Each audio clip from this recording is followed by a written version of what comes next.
All right, guys, let's go over weak references then. Let's jump into some weak references. They're extremely simple, and that's why I love them. I love me some weak references. And someone in chat gave us the reason why we should use weak references, and I'm going to show you guys.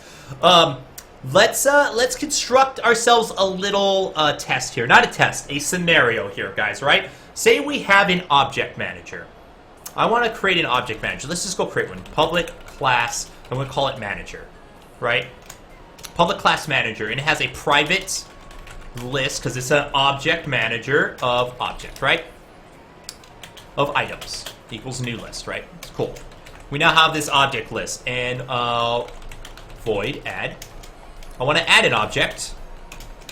I want this object to start getting managed, or be not even necessarily managed, right? Maybe this is just a class that uses these objects for some reason.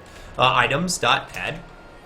And one case you can use this for, especially in game development, if you're using like entity type component systems, and maybe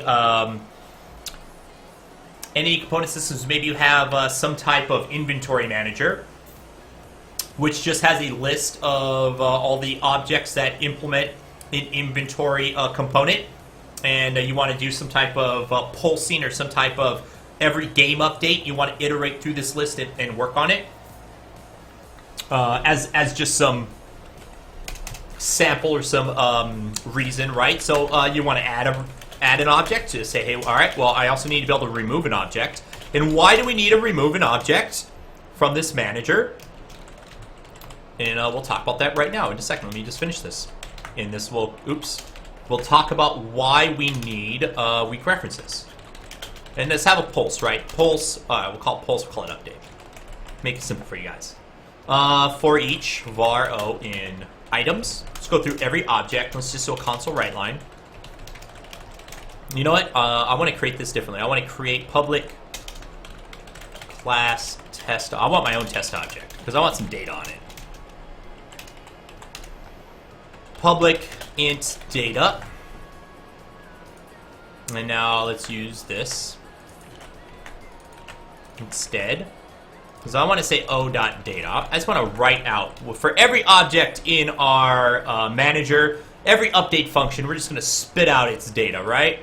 I just want to spit its data out. Very simple. Very, very simple. And initialize that, okay. Okay, so now in our main, let's create a function here. Public static public void add to manager test object o.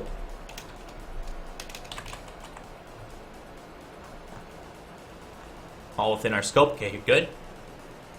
And I want to create a static manager mgr equals new manager, right? We're going to create a static manager class. I want a singleton, right? Ultimately, it's basically what we're doing, right? I just want a static object of that manager.add o.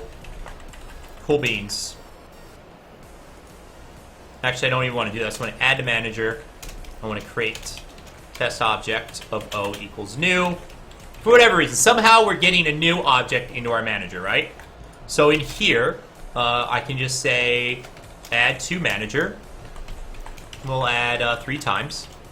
And let's say o.data equals counter plus plus. So I'm going to add that to static. Int counter start 0. Get some unique ID in here, right? I just want to get some unique ID in there. Okay, good. So we add to manager, and I'll do while true manager update console thread.sleep, just so it's not spamming here. We'll do this every second.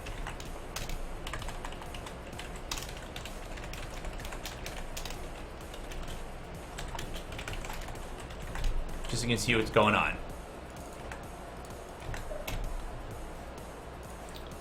Okie dokie now. Okie dokie pokey wokey. All right, so what are we doing here, guys? We are creating some objects somewhere. We're adding them to this manager, and then we're just gonna have a forever while loop, right? That just dumps out our manager.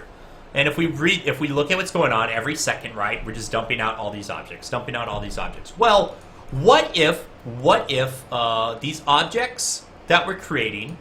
Let's do this this way as well. Static public test object, new object, which is just going to do this.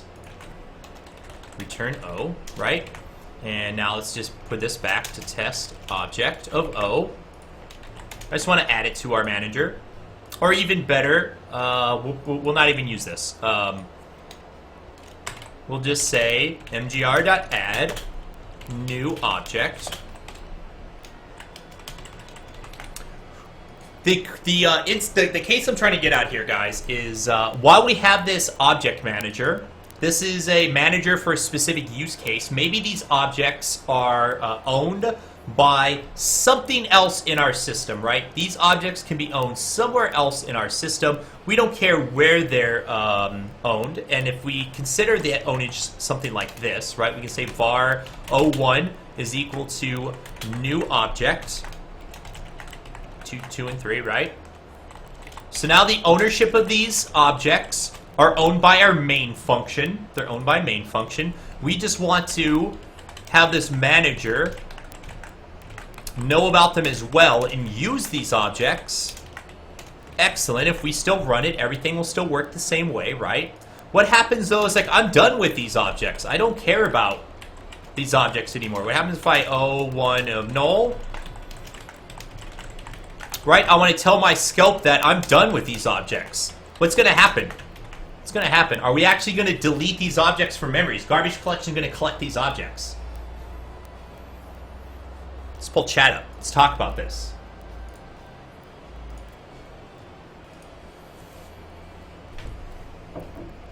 So we've nulled out our objects. We've nulled out our objects. Why? What's going on? Why are we still spitting these out to the console? Why aren't these objects getting collected by garbage collection?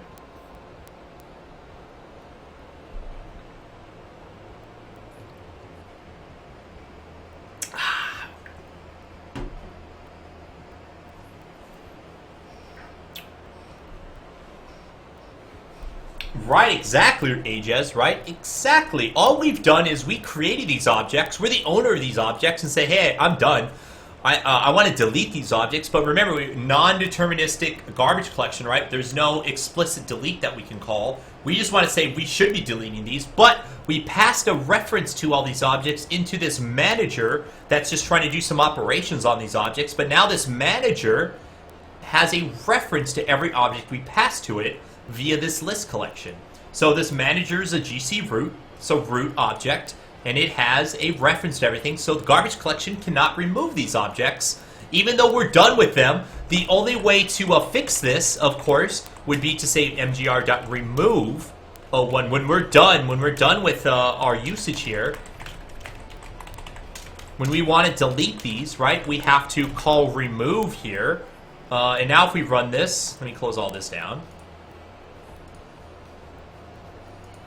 And close that down. If we run this, obviously there's nothing to dump anymore. The manager has nothing to work on because we've said, hey, stop tracking our reference to this stuff. But this is horrible. What if we have 20 managers? What if our software, for whatever reason, has a dozen different managers for different usage, and the one object maybe gets passed into every manager, or maybe it gets passed into 3 of 20 managers to do some operations on it. And it's like, I want to delete this object. You have to now remember or track what managers all this object is located to, and go tell every manager, say, hey, stop tracking this object, right?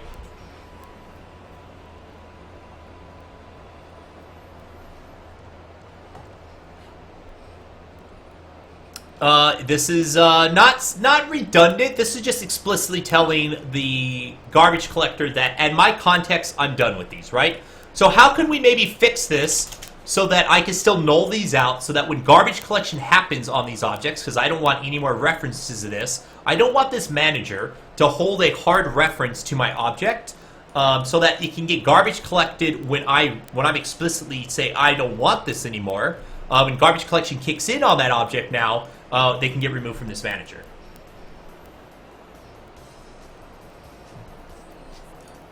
That's right, Naxmari. So we could fix this, guys. We can fix this. Let's create a new manager class. Let's create a new manager class. Let's call this a week manager.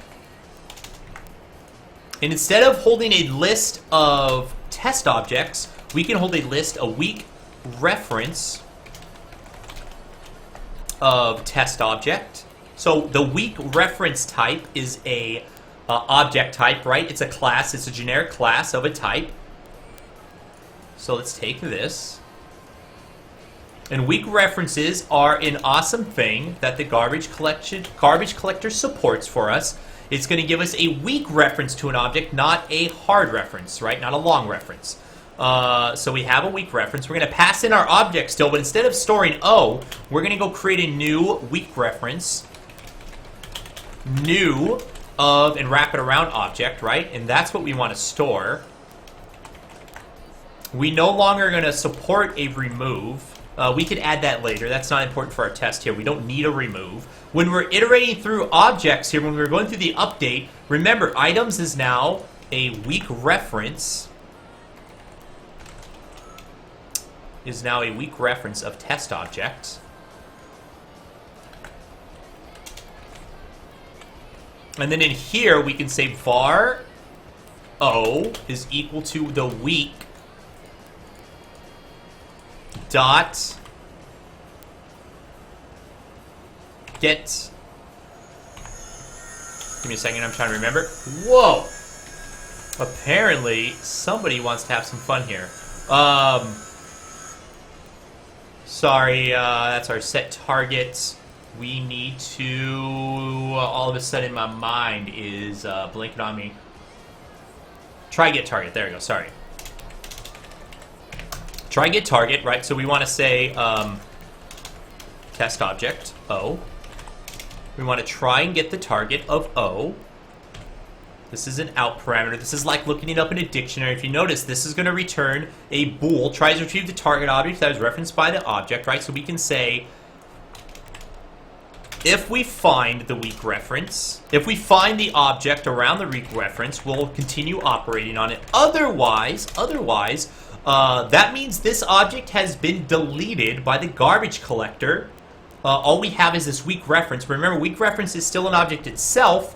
We want to make sure it gets removed from our items, but we also want to say console dot writeLine object has been deleted, just to give us a signal that, hey, it happened. And there's better ways to implement this too, but I'm just going to say weak ref of test object delete list. Right, let's just create a simple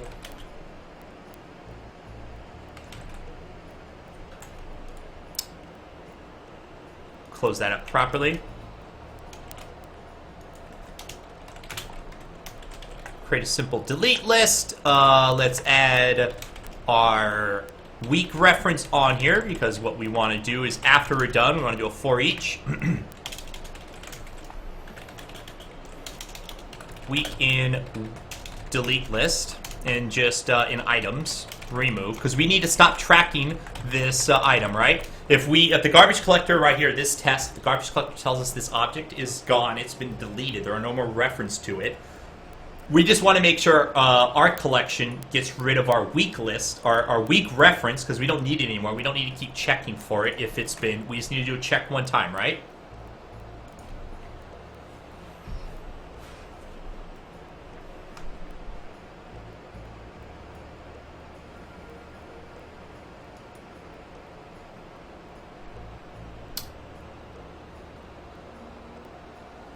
Here, but so all right, let's take a look, guys. So we still have our manager. Let's create a second manager. Let's call this our week manager, because we're having fun here. Week manager. Right, so we have a week manager. We have this manager, dumping manager. Fine. Let's I want to wrap this into two functions now. Static.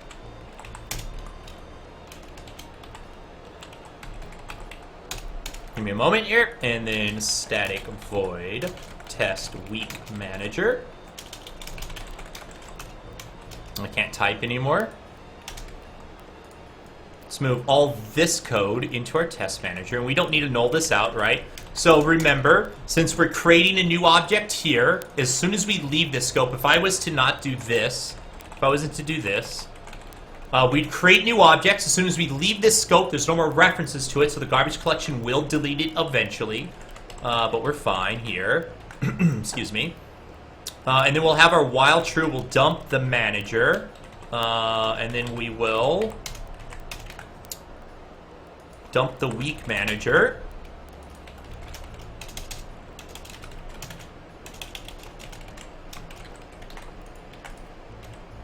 Let's see what happens real quick. Because we're not creating anything yet, right? We're not calling it, so make sure that was fine. So we can test the manager. So if we do this, we now have, every time we dump the manager, we have our three objects, right? They never go away. So what happens if we, instead of adding them to our manager, what if we create a weak manager? What if we create a weak manager? And so we're creating three new objects. It's not the same objects here, right? We're going to get 1, 2, 3, 4, 5, 6. And the 4, 5, 6 will be added to our weak manager. And if we run this, I'm curious if we will see them at all. So, okay, I want to... I'm thinking how I'll probably do this in a thread, to tell you the truth. And then that's when we'll null these out. Or maybe not. We should get one iteration, right? So here we go. Let's make sure I'm going to set this up correctly, because I'm failing to do something here. We're not nulling out our data.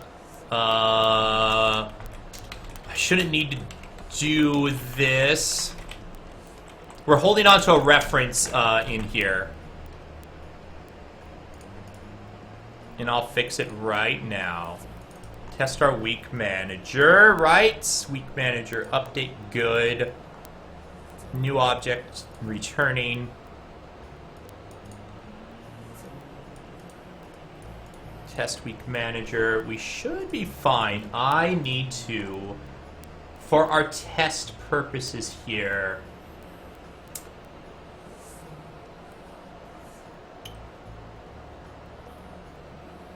oh, we need to do a garbage collection.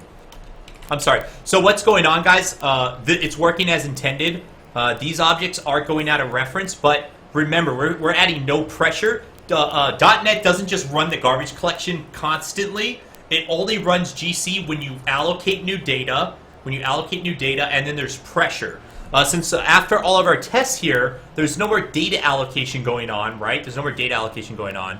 We're also not adding any pressure. One way we can do this, we can say var x equals new byte 1,000, and then say x dot 500, just so that it doesn't get optimized away.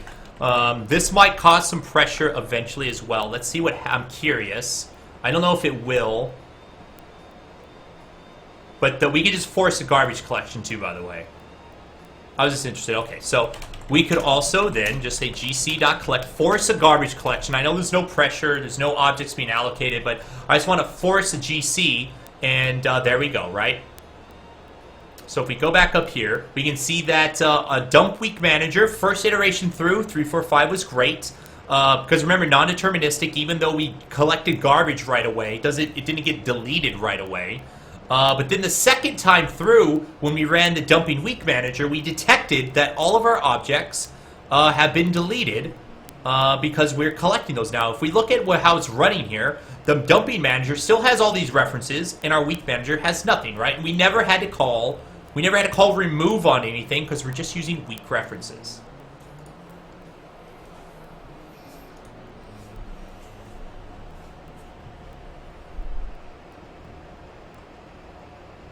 Any questions on that, guys? Are there any questions on weak references? I know it's kind of a weird concept, but I think it's a pretty simple concept for people to figure out. Why would it ever be better to use a weak reference instead of a normal reference? Ajaz, use weak references if the container, if the class or the object that's using that reference is not going to manage that reference, right? Use a weak reference if you want to have something where you're not managing that reference, you don't care about that reference. I just want to use this object until the object doesn't exist anymore.